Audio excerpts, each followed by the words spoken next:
সময়টা ছিল প্রিয় নবীজির নবুয়ত প্রাপ্তির সময়। তখন নবীজির উপর ওহী নাজিল ঠিক হয়েছে।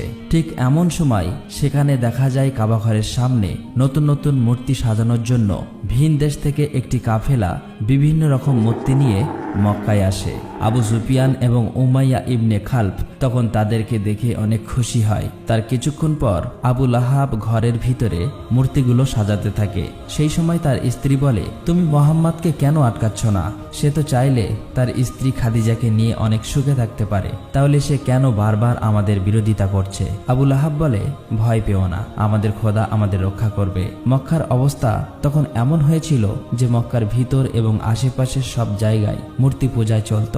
সকলেই তখন চারিদিকে আল্লাহর সাথে শিরিকে লিপ্ত হয়ে যায়। এদিকে মুহাম্মদ সাল্লাল্লাহু আলাইহি ওয়াসাল্লামের উপর হেরা গুহায় ওহী নাজিল হতে থাকে। 3 দিন পর রাসূল সাল্লাল্লাহু আলাইহি ওয়াসাল্লাম প্রচন্ড জ্বর গায়ে বাড়ি ফিরলে তার সাহাবীরা এবং চাচা আবু তালেব তার জন্য দুশ্চিন্তা করতে থাকে। আবু সুফিয়ান, উমাইয়া এবং মক্কার নেতারা একদিন আবু তালেবের বাসায় গিয়ে তাকে হুমকি দিয়ে বলে, মুহাম্মদ সাল্লাল্লাহু আলাইহি ওয়াসাল্লাম যেন ভালো হয়ে যায়, তার এই সকল কাজ যেন খুব তাড়াতাড়ি বন্ধ করে দেয়। প্রয়োজন হলে তারা মুহাম্মদ সাল্লাল্লাহু আলাইহি ওয়াসাল্লামকে মক্কার নেতা বানাবো এবং তাকে অনেক ধনসম্পত্তি দান করব।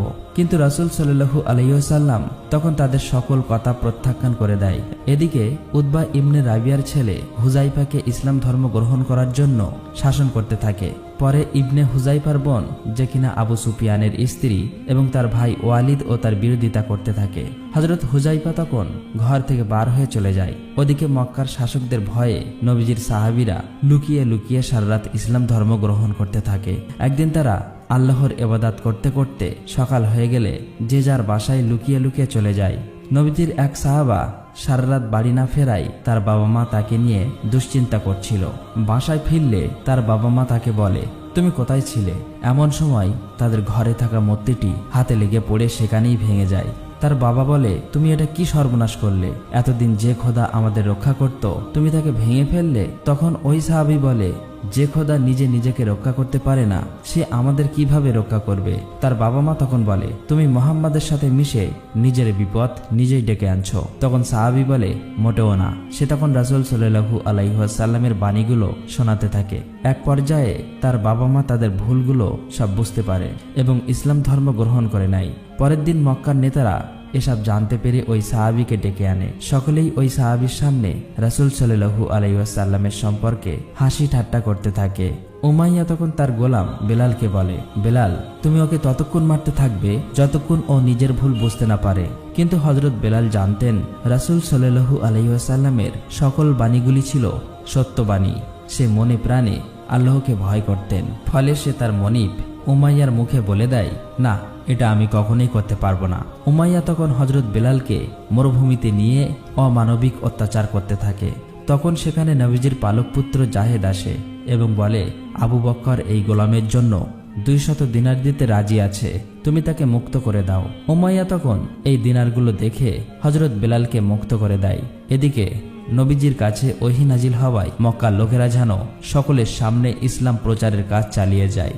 আল্লাহর হুকুমে সাহাবীরা সকলেই একত্রিত হয়ে মক্কা শহরে ইসলাম প্রচার করতে থাকে। তারা সকলেই দলবদ্ধ হয়ে কাবা ঘরের দিকে অগ্রসর হতে থাকে। মক্কার কাফের মুশরিকরা তখন নানাভাবে তাদেরকে অত্যাচার করতে থাকে। অনেক কষ্ট সহ্য করে তারা শেষমেশ কাবা ঘরের সামনে পৌঁছাতে সক্ষম হয়। রাতে আবু সুফিয়ান এবং তার স্ত্রী কথা বলছিল। আবু সুফিয়ানের স্ত্রী তখন তাকে বলে, কিভাবে একজন অশিক্ষিত ব্যক্তির মুখ থেকে এত সুন্দর এবং সত্যবাণী বার হয়? আবু সুফিয়ান তখন বলে, যেভাবে দিন দিন তার অনুসারীরা বৃদ্ধি পাচ্ছে, আমাদের কিছু একটা করতেই হবে। আমরা প্রথমে মুহাম্মাদের দুর্বল এবং অসহায় অনুসারীদেরকে অত্যাচার ও নির্যাতনের মাধ্যমে ইসলাম ধর্ম ত্যাগ করতে বাধ্য করব। যেই বলা সেই কাজ। পরের দিন সুফিয়ান এবং তার বিভিন্ন গোত্রের নেতারা মিলে অসহায় ও দুর্বল মানুষদের তুলে আনে এবং তাদের উপর চালাতে থাকে প্রচণ্ড অমানবিক অত্যাচার ও নির্যাতন করতে করতে এক পর্যায়ে আবু জাহেল সুমাইয়া রাদিয়াল্লাহু তাআলা আনহাকে আঘাত করে মেরে ফেলে। একটু পরে সেখানে হামজা আব্বাস রাদিয়াল্লাহু তাআলা আনহু নবীজির পালক পুত্র জাহেদ আসলে সেখানে সাহাবীদের অবস্থা খুবই মর্মান্তিক দেখে জায়েদ বলে, তোমরা আবিসিনিয়ায় চলে যাও, কারণ সেখানকার শাসক ছিল অত্যন্ত ন্যায়পরায়ণ এবং ধার্মিক একজন খ্রিস্টান বাদশার কাছে। তাই সকলেই কথা মতো সেখানে চলে যেতে থাকে। এদিকে আবু সুফিয়ান তাদের এই খবর জানতে পেরে তার একটি সহকর্মীকে বলে, তুমি আবু সিরিয়ায় চলে যাও, সেখানে গিয়ে তারা কি করছে সমস্ত খবরাখবর আমাকে বলবে। তখন তাকে আবু সিরিয়ায় পাঠিয়ে দেয়, কেননা মক্কার বাইরে যদি আবু সুফিয়ানের এসব কর্মকাণ্ড শুনে ফেলে তাহলে তার ব্যবসা বাণিজ্যের অনেক ব্যাঘাত ঘটবে। আবু সুফিয়ানের লোকটি সাথে সাথে সেই রাজ্যে চলে যায়। ওদিকে আবু সিরিয়ার রাজা তার সবাই প্রবেশ করতেই সকলেই মাথা নত করে তাকে সম্মান করে। মক্কা থেকে আসা ওই সাহাবীরা তাকে দেখে মাথা নত করেনি। তখন সেই রাজা তাদেরকে জিজ্ঞেস করে, তোমরা কেন আমার সামনে মাথা নত করনি? সাহাবীরা তখন বলে, আমরা আল্লাহ ছাড়া আর কারো সামনে মাথা নত করি না। আমাদের নবী আপনার কাছে পাঠিয়েছেন, কারণ তিনি বলেছেন আপনি একজন সত্যবাদী এবং ন্যায়পরায়ণ বাদশাহ। হযরত আব্বাস তখন নবীজির অনেকগুলো বাণী সকলের সামনে তুলে ধরেন। বাদশাহ তখন অবাক হয়ে যায়, কারণ তাদের নবী ঈসা আলাইহিস সালামও একই কথা বলে গিয়েছেন। বাদশাহ তখন বুঝতে পারে এটি হয়তো সত্য নবী। তখন সে আবু সুফিয়ানের লোকটিকে বলে, পাহাড় পরিমাণ সম্পদের বিনিময়েও আমি তাদেরকে তোমার হাতে তুলে দেব না। অতঃপর আবু সুফিয়ানের লোকটি চুপচাপ সেখান থেকে চলে আসে এবং বলে, ওখানকার বাদশাহ বলেছে পাহাড় পরিমাণ সম্পদ দিলেও তাদেরকে ফেরত পাঠাবে না। আবু সুফিয়ান সকল কিছু জানতে পেরে খুবই হতাশ হয়ে যায়। আবু সুফিয়ান তখন বলে, মক্কা থেকে হযরত মুহাম্মদ সাল্লাল্লাহু আলাইহি ওয়াসাল্লামের সকল অনুসারীকে বের করে দাও, তাদের উপর অমানবিক অত্যাচার চালাও, যাতে তারা ইসলাম ধর্ম ত্যাগ করতে বাধ্য হয়। কথা মতো পরের দিন থেকে মুহাম্মদ সাল্লাল্লাহু আলাইহি ওয়াসাল্লামের সকল অনুসারীকে বার করে তুলে আনে এবং তারা আবারও সকলের উপর চালাতে থাকে অমানবিক অত্যাচার ও নির্যাতন। আবু সুফিয়ান ঘোষণা করে, মক্কার কেউ যেন তাদের কোনো সাহায্য না করে। যদি কেউ সাহায্য করে তাহলে তাকে কঠিন শাস্তি ভোগ করতে হবে। তাই আর কোনো উপায় না দেখে মুহাম্মদ সাল্লাল্লাহু আলাইহি ওয়াসাল্লাম তার সকল অনুসারীকে নিয়ে মক্কার মরুভূমির খোলা প্রান্তরে চলে যায়। সেখানে থাকতে হয়েছিল 3টি বছর। এই 3টি বছর তাদের ভোগ করতে হয়েছিল ক্ষুধার যন্ত্রণা এবং অমানবিক অত্যাচার নির্যাতন। কিন্তু মুহাম্মদ সাল্লাল্লাহু আলাইহি ওয়াসাল্লামের জীবনের সবচাইতে কষ্টের মুহূর্তগুলো তখনও বাকি ছিল। তখন তার প্রিয় স্ত্রী খাদিজা এবং অভিভাবক আবু তালেব মারা যায়। আবু তালেবের মৃত্যুর আগে পর্যন্ত মক্কার কাফের মুশরিকদের আল্লাহর রসুলের দাওয়াত দিয়েছেন, কিন্তু মক্কার কাফের মুশরিকরা প্রতিবারের মতোই আল্লাহ এবং তার রসুলের কথাগুলো অমান্য করে গিয়েছে। চাচা আবু তালেবের মৃত্যুর পর নবীজির উপর থেকে যেন ছায়া সরে গেল। মক্কার কাফেররা এবার আরো বেশি কষ্ট দিতে লাগলো। বাধ্য হয়ে মুহাম্মদ সাল্লাল্লাহু আলাইহি ওয়াসাল্লাম তার পালিত পুত্র জাহেদকে নিয়ে তাইফে চলে যায়। কিন্তু সেখানে গিয়ে দেখলো ভিন্ন চিত্র। তাইফের মানুষ মুহাম্মদ সাল্লাল্লাহু আলাইহি ওয়াসাল্লামকে কবুল করেনি, বরং তারা তাদের বাচ্চাকে লেলিয়ে দেয় তাকে পাথর মারার জন্য। বাচ্চারা তখন মুহাম্মদ সাল্লাল্লাহু আলাইহি ওয়াসাল্লামকে পাথর মারতে মারতে সেখান থেকে সরিয়ে দেয়। মুহাম্মদ সাল্লাল্লাহু আলাইহি ওয়াসাল্লাম এই ব্যবহারে এত বেশি কষ্ট পেয়েছিল যে ওই দিন তার জীবনের সবচেয়ে বেশি কষ্টের দিন বলে আখ্যায়িত হয়েছিল। দুঃখ ও ভারাক্রান্ত মন নিয়ে নবীজি কাঁদতে কাঁদতে রক্তাক্ত অবস্থায় তায়েফ ত্যাগ করে। নবীজি তখন তার সকল আশা ছেড়ে দিয়েছিল। এমন সময় আল্লাহ তাআলার হুকুমে অদ্ভুতভাবে মদিনা থেকে একটি কাফেলা আসে। তারা এসে নবীজিকে মদিনায় যাওয়ার জন্য আমন্ত্রণ জানায়। এটা শুনে নবীজি অনেক খুশি হয়েছিল। নবীজি তখন তার সাহাবীদের কথা চিন্তা করে নিজেই মক্কায় থেকে যায়, যা করে তার সাহাবীরা কোনো বাধা বিপত্তি ছাড়া মদিনায় পৌঁছাতে পারে। দিন দিন এভাবেই মুহাম্মদ সাল্লাল্লাহু আলাইহি ওয়াসাল্লামের জনপ্রিয়তা এবং ইসলাম প্রসার দেখে আবু সুফিয়ান এবং তার লোকেরা নবীজির উপর আরো বেশি হিংসা করতে থাকে। তারা বলে, এবার নবীজিকে হত্যা করব। যেই ভাবা সেই কাজ। তারা অনেক লোক পাঠিয়ে দেয় নবীজিকে মারার জন্য। সেখানে গিয়ে দেখে নবীজির বদলে হযরত আলী রাদিয়াল্লাহু তাআলা আনহু শুয়ে আছে। আবু সুফিয়ান এই ব্যাপারটি জানতে পারলে তখন সে মক্কায় ঘোষণা করে দেয়, যে ব্যক্তি মুহাম্মদ সাল্লাল্লাহু আলাইহি ওয়াসাল্লামকে জীবিত অথবা মৃত অবস্থায় ধরে আনতে পারবে তাকে 100 উট পুরস্কার দেওয়া হবে। মক্কার লোকেরা তখন পাগলের মতো বেরিয়ে যায় নবীজিকে খোঁজার জন্য। খুঁজতে খুঁজতে তারা একটি গুহা দেখতে পায়, কিন্তু তারা গুহার মুখে গিয়ে দেখতে পায় একটি মাকড়সার জাল বাসা বেঁধে আছে, যা দেখে বুঝতে পারে এই গুহায় অনেক দিন ধরে কেউ প্রবেশ করেনি। আসলে তাদের ধারণাটি ভুল ছিল। গুহাটির ভিতরেই আমাদের প্রিয় নবী হযরত মুহাম্মদ সাল্লাল্লাহু আলাইহি ওয়াসাল্লাম এবং তার সাহাবীরা ছিল। আল্লাহর হুকুমে মাকড়সার জাল বাঁধার কারণে কাফেররা বিভ্রান্ত হয়ে চলে যায়। ফলে আমাদের প্রিয় নবী হযরত মুহাম্মদ সাল্লাল্লাহু আলাইহি ওয়াসাল্লাম এবং তার সাহাবীরা সেবারের মতো বেঁচে যায়। এদিকে মক্কার লোকেরা অপেক্ষা করতে থাকে কখন মুহাম্মদ সাল্লাল্লাহু আলাইহি ওয়াসাল্লাম তাদের কাছে এসে পৌঁছাবে। অপেক্ষা করতে করতে একসময় মদিনার মরুভূমিতে দেখা যায় মুহাম্মদ সাল্লাল্লাহু আলাইহি ওয়াসাল্লাম তাদের দিকে ফিরে আসছে, যা দেখে তারা খুবই আনন্দিত হয়ে যায়। তারা সকলেই মুহাম্মদ সাল্লাল্লাহু আলাইহি ওয়াসাল্লামকে অতি যত্ন আদরের সাথে গ্রহণ করে নেয়। এরপর আল্লাহ তাআলার হুকুমে একটি উটের মাধ্যমে একটি জায়গা নির্বাচন করে সেখানে একটি মসজিদ নির্মাণ করা হয়। মদিনার সকল ধনী গরিব একসাথে ওই মসজিদের কাজ সম্পন্ন করে। এরপর হযরত হামজা বলে, মসজিদে কি যেন একটা কমতি রয়েছে। তখন এক সাহাবী বলে, সকলকে আল্লাহর কথা স্মরণ করে দেওয়ার জন্য আমাদের একটি ঘণ্টা রাখার প্রয়োজন। হযরত হামজা তখন বলে, না, ঘণ্টা তো খ্রিস্টানরা ব্যবহার করে। তখন এক সাহাবী বলে, তাহলে আমরা কেন বাদ্যযন্ত্র ছাড়া নিজেরাই মানুষকে আল্লাহর পথে ডাকছি না? হযরত মুহাম্মদ সাল্লাল্লাহু আলাইহি ওয়াসাল্লাম তখন বেলালের দিকে আঙুল দিয়ে ইশারা করে বলে, হে বেলাল, তুমি আজান দাও। হযরত মুহাম্মদ সাল্লাল্লাহু আলাইহি ওয়াসাল্লামের আদেশে বেলাল প্রথমবারের মতো মদিনায় আজান দেয়। অন্যদিকে মক্কা তো ছিল এখন পুরোপুরি ফাঁকা। সেখানে হযরত মুহাম্মদ সাল্লাল্লাহু আলাইহি ওয়াসাল্লামের অনুসারীরা বা তার গোত্রের কেউ ছিল না। আবু সুফিয়ান এই সুযোগে মক্কা ছেড়ে চলে যাওয়ার সকল মানুষের ঘরবাড়ি, দোকানপাট এবং তাদের সকল পণ্য সামগ্রী দখল করে নেয়। আবু সুফিয়ানের লোক তখন মদিনায় সাহাবীদের উস্কে দেওয়ার জন্য খবর নিয়ে আসে যে মক্কায় তোমাদের সকল সম্পদ লুট হয়ে গিয়েছে, তোমাদের তো এখন যুদ্ধ করা উচিত। হযরত হামজা বলে, মুহাম্মদ সাল্লাল্লাহু আলাইহি ওয়াসাল্লাম এখন শান্তি চাচ্ছেন, তাই আমরা এখন যুদ্ধ করতে পারবো না। হযরত হামজা রাদিয়াল্লাহু তাআলা আনহু হযরত মুহাম্মদ সাল্লাল্লাহু আলাইহি ওয়াসাল্লামের কাছে গিয়ে বলল, ইয়া রাসূলুল্লাহ, আমাকে যুদ্ধের অনুমতি দিন। যুদ্ধের অনুমতি চাইলে নবীজি তখন আল্লাহর হুকুম না থাকায় তাদেরকে মানা করে দেয়। মুহাম্মদ সাল্লাল্লাহু আলাইহি ওয়াসাল্লাম তখন আল্লাহর কাছে দোয়া করল। কিছুদিনের মধ্যেই আল্লাহ তাআলা তাদেরকে যুদ্ধ করার অনুমতি দেয়। নবীজি তখন সকলকে যুদ্ধের ব্যাপারটি ঘোষণা করে দেয়। সকলেই তাই প্রস্তুত হয়ে রওনা দেয় বদরের প্রান্তে। সেখানে গিয়ে তারা কয়েকটি কূপের কাছাকাছি তাদের তাঁবু খাটায়। এদিকে উতবা খবর নিয়ে আসে মুহাম্মদ সাল্লাল্লাহু আলাইহি ওয়াসাল্লাম তার কাফেলা নিয়ে যুদ্ধের উদ্দেশ্যে মক্কার দিকে রওনা দিয়েছে।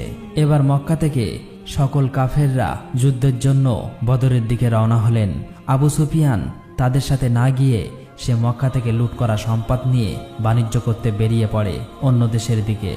কাফেররা যুদ্ধের জন্য আবু সুফিয়ানের কাছে সাহায্য চাইলেও সে তার মালগুলো নষ্ট হবার ভয়ে যুদ্ধে যেতে অস্বীকৃত জানায়। এদিকে যুদ্ধের দিন ঘনিয়ে আসলে সকলেই বদরের প্রান্তে একত্রিত হয়। মুহাম্মদ সাল্লাল্লাহু আলাইহি ওয়াসাল্লামের কাফেলাটি বদরের প্রান্তের বেশ কয়েকটি কূপের কাছাকাছি তাদের ঘাঁটি বাঁধে। সেখানে দাঁড়িয়ে সকলকে বলে, তোমরা সকলেই ইচ্ছে মতো পানি পান করে নাও।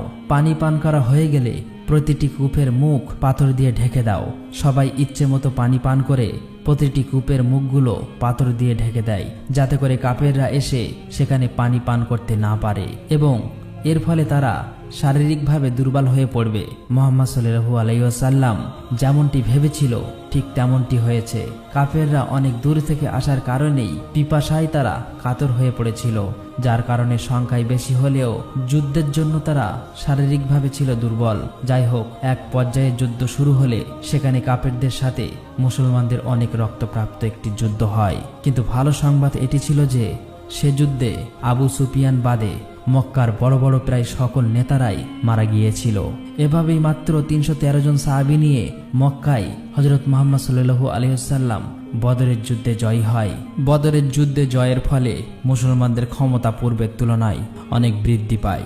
এদিকে আবু সুফিয়ান তার বাণিজ্য শেষ করে মক্কায় ফিরে আসলে সকল ঘটনা শুনে মুহাম্মদ সাল্লাল্লাহু আলাইহি ওয়াসাল্লামের বিরুদ্ধে আরো বেশি রেগে যায়। তার স্ত্রী ভিন্ত ইবনে উতবার বাবাও ভাই সেই বদরের যুদ্ধে হামজার হাতে নিহত হয়েছিল, যার কারণে সে তার ভাই ও বাবার প্রতিশোধের আগুনে ক্ষুব্ধ হয়ে ওঠে। আবু সুফিয়ানের সবাই একজন বর্ষা নিক্ষেপকারী ছিল, যার নিশানা ছিল অতি নিখুঁত এবং সূক্ষ্ম।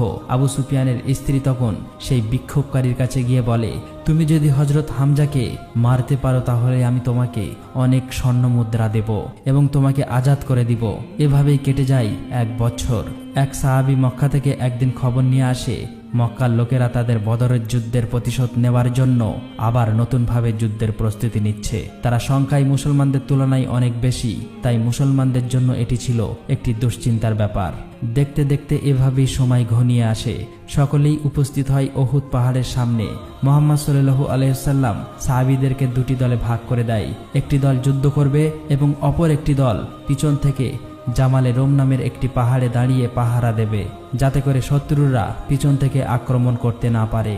মুহাম্মদ সাল্লাল্লাহু আলাইহি ওয়াসাল্লাম সাহাবীদেরকে বারবার নিষেধ করেছে, যত কিছুই হোক না কেন তারা যেন কোনোভাবেই সেই পাহাড় থেকে না নড়ে।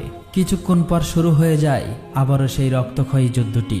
যুদ্ধ করতে করতে আবু সুফিয়ানের স্ত্রী সেই ঠিক করা বর্ষা নিক্ষেপকারী সুযোগ বুঝে একটি বর্ষা নিক্ষেপ করে হযরত হামজাকে মেরে ফেলে। হযরত হামজার মৃত্যু দেখে মুসলমানরা প্রচণ্ড রেগে যায়। তারা সবাই অনেক বেশি ক্ষুব্ধ হয়ে যায়, যা দেখে কাফির মুশরিকরা তখন পালাতে থাকে। মুসলমানরা ভেবেছিল তারা হয়তো যুদ্ধে বিজয়ী হয়ে গিয়েছে। এটি দেখে পিছনের পাহারাদার সকল সাহাবীরা সেখান থেকে চলে আসে, কিন্তু এটিই ছিল তাদের সবচেয়ে বড় ভুল। যুদ্ধের জন্য আবু সুফিয়ান খালিদ বিন ওয়ালিদ নামক একজন লোককে ঠিক করে রেখেছিল। সে দূর থেকে সকল কিছু দেখেছিল, তাই সে তার বাহিনী নিয়ে পিছন থেকে মুহাম্মাদের উপর আক্রমণ করে বসে। হঠাৎ করে পেছন থেকে আক্রমণ হওয়ার ফলে মুসলমানরা একের পর এক মারা যেতে থাকে। পরিস্থিতি খারাপ দেখে তখন সকল মুসলমানরা সেখান থেকে পালিয়ে যায়। মুহাম্মদ সাল্লাল্লাহু আলাইহি ওয়াসাল্লামের কঠোর আদেশ অমান্য করার কারণেই এভাবেই বিজয়ী হতে হতে উহুদের যুদ্ধে হেরে যায়। যুদ্ধ শেষ হলে আবু সুফিয়ানের স্ত্রী হযরত হামজার লাশটি খুঁজে বের করে এবং তার বুক চিরে কলিজাটি চিবিয়ে খেতে থাকে। এভাবেই কেটে যায় দীর্ঘদিন। মুহাম্মদ সাল্লাল্লাহু আলাইহি ওয়াসাল্লাম তার সাহাবীদের নিয়ে বিশাল একটি কাফেলা নিয়ে বের হয় ইসলাম প্রচারের উদ্দেশ্যে। মাঝপথে গিয়ে তারা সবাই বিশ্রাম নেওয়ার জন্য এক জায়গায় বসে পড়ে। হঠাৎ সেখানে খালিদ বিন ওয়ালিদ তার সৈন্য বাহিনী নিয়ে চলে আসে আক্রমণ করার জন্য, কিন্তু মুসলমানদের ব্যবহারে তাকে মুগ্ধ করে ফেলেছিল। তাই খালিদ বিন ওয়ালিদ আর কিছু না বলে সেখান থেকে চলে যায়। এদিকে মুহাম্মদ সাল্লাল্লাহু আলাইহি ওয়াসাল্লাম মক্কার কাফেরদের সাথে একটি চুক্তি করে, যেখানে 10 বছর কেউ কারো উপর আঘাত করতে পারবে না। কাফেরদের সাথে এই চুক্তিতে মুসলমানরা রাজি হয়ে যায়। এটি ছিল মুসলমানদের জন্য একটি অন্যতম সুযোগ। এই 10 বছর শেষ হওয়ার আগেই মুসলমানরা ইসলামের ব্যাপক প্রসার ঘটানোর প্ল্যান করে। মুহাম্মদ সাল্লাল্লাহু আলাইহি ওয়াসাল্লাম তখন তার সাহাবীদেরকে পৃথিবীর বিভিন্ন দেশে দাওয়াতের জন্য পাঠিয়ে দেয়। এভাবেই আস্তে আস্তে মুসলমানদের সংখ্যা দিন দিন বাড়তে থাকে। বিভিন্ন কাফির মুশরিকরা ইসলাম ধর্ম কবুল করতে থাকে। এমনকি আবু সুফিয়ানের দলের সেই লোক খালিদ বিন ওয়ালিদ, যে কিনা নবীজিকে উহুদের যুদ্ধে হারিয়েছিল, সেও নিজে ইসলাম ধর্ম গ্রহণ করে নেয়। হঠাৎ একদিন কিছু কাফের মুশরিক এসে মুসলমানদের কাফেলা আক্রমণ করে বসে, যার ফলে সেখানে অনেক সাহাবী শহীদ হয়ে যায়। সকলেই বুঝে ফেলে দিয়েছিল আবু সুফিয়ানের চালাকি। আবু সুফিয়ান তার শর্ত ভঙ্গ করে চুক্তি নষ্ট করে ফেলেছিল। খবর পেয়ে পরের দিন আবু সুফিয়ান মদিনায় আসে, কিন্তু চুক্তি ভঙ্গ হবার কারণেই মদিনায় কেউ তার সাথে কথা বলতে চাইছিল না। সবাই থেকে ঘৃণার চোখে দেখতে থাকে। এমনকি সে হযরত মুহাম্মদ সাল্লাল্লাহু আলাইহি ওয়াসাল্লামের সাথে কথা বলতে চাইলে মুহাম্মদ সাল্লাল্লাহু আলাইহি ওয়াসাল্লাম বারবার তার দিক থেকে মুখ ফিরিয়ে নিচ্ছিল। আবু সুফিয়ান তখন নিজের মতো করে বলতে থাকে, আমি সব দিক থেকে হেরে গেলাম এমন একজনের কাছে, যে কিনা একজন মেষপালক। তখন হযরত আব্বাস রাদিয়াল্লাহু তাআলা আনহু বলে, সেই সামান্য মেষপালকের ধর্ম এখন সারা বিশ্বে ছড়িয়ে পড়েছে। ততদিন ইসলাম ধর্ম গ্রহণকারী লোক সংখ্যা ছিল 10,000-এরও বেশি। এই বহুল সংখ্যক সাহাবী নিয়ে নবীজি রওনা দেয় মদিনা থেকে মক্কার উদ্দেশ্যে। আবু সুফিয়ান তখন মক্কায় ফিরে এসে তার গোত্রের লোকদের বলতে থাকে, আর কোনো উপায় নেই, মুহাম্মদ তার কথা রেখেছে। সে সত্যিই সারা বিশ্বে সকলের মন জয় করে নিয়েছে। মক্কার কাফেররা তখন বুঝতে পারে তাদের আর কোনো করার কিছুই ছিল না। মুহাম্মদ সাল্লাল্লাহু আলাইহি ওয়াসাল্লাম এবং তার সাহাবীরা মক্কার পাশেই মরুভূমিতে রাত্রি যাপন করতে থাকে। আবু সুফিয়ান এবং তার স্ত্রী হিন্দ ইবনে উতবা রাতে লুকিয়ে লুকিয়ে তাদেরকে দেখতে যায় এবং এত বড় কাফেলা দেখে তারা খুবই অবাক হয়ে যায়। আবু সুফিয়ান বুঝতে পারে ইসলামের বিজয় সুনিশ্চিত। আবু সুফিয়ান তখন সেই কাফেলার কাছে গিয়ে মুহাম্মদ সাল্লাল্লাহু আলাইহি ওয়াসাল্লামের সাথে দেখা করে এবং তার কাছে ইসলাম ধর্ম কবুল করে নেয়। পরের দিন মুহাম্মদ সাল্লাল্লাহু আলাইহি ওয়াসাল্লাম তার বিশাল কাফেলাটি নিয়ে মক্কায় চলে আসে। মুহাম্মদ সাল্লাল্লাহু আলাইহি ওয়াসাল্লাম মক্কাকে অনেক ভালোবাসতেন। মক্কায় আসার পর সকল মুসলমানরা মিলে কাবা ঘর দখল করে নেয়। মুহাম্মদ সাল্লাল্লাহু আলাইহি ওয়াসাল্লাম তখন সকলের উদ্দেশ্যে বলতে থাকেন, তিনি তার সকল শত্রুকে ক্ষমা করে দিয়েছেন, আজ থেকে তোমরা সবাই মুক্ত। এদিকে মুহাম্মদ সাল্লাল্লাহু আলাইহি ওয়াসাল্লাম বুঝতে পারে তার জীবনের শেষ দিনগুলো ঘনিয়ে আসছে, তাই জীবনের শেষবারের মতো সে বিদায় হজের ভাষণ দিতে চেয়েছিলেন, যেখানে নবীজি বলেছেন, আমি হয়তো তোমাদের মাঝে আর বেশি দিন থাকবো না। তোমরা গরিবদের তাই খাওয়াও যা তোমরা খাও, তাদের তাই পড়তে দাও যা তোমরা নিজে পরিধান করো। মনে রেখো, তোমাদের সকলেই একদিন মহান আল্লাহ তাআলার সামনে উপস্থিত হতে হবে এবং তোমাদের সকল কৃতকর্মের হিসাব দিতে হবে। মুহাম্মদ সাল্লাল্লাহু আলাইহি সাল্লাম তার সাহাবীদের এরকম অসংখ্য মেসেজ দিয়ে গিয়েছিল। মুহাম্মদ সাল্লাল্লাহু আলাইহি ওয়াসাল্লামের শেষ কথা ছিল, আমি তোমাদের কাছে দুটি জিনিস রেখে যাচ্ছি, আল্লাহর কোরআন এবং আমার সুন্নাহ, যা তোমাদের জন্য আলো এবং নির্দেশনা স্বরূপ। এভাবেই হযরত মুহাম্মদ সাল্লাল্লাহু আলাইহি সাল্লাম তার সারাটা জীবন শুধু কষ্ট এবং ত্যাগের বিনিময়ে আমাদেরকে ইসলাম ধর্ম দিয়ে গিয়েছেন। নিজের পুরোটা জীবন উনি শুধু তার উম্মতের কথাই ভেবে গিয়েছেন। প্রিয় নবী হযরত মুহাম্মদ সাল্লাল্লাহু আলাইহি সাল্লাম জীবনের শেষ মুহূর্তেও তিনি তার উম্মতের কথা ভাবতে ভাবতেই মৃত্যুবরণ করেন।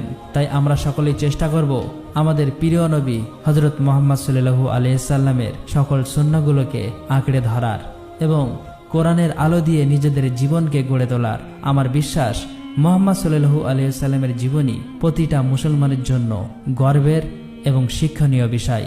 আল্লাহ তাআলা যেন আমাদের সকলকে প্রিয় নবী হযরত মুহাম্মদ সাল্লাল্লাহু আলাইহি সাল্লামের দেখানো পথে চলার তৌফিক দান করুক। আমিন।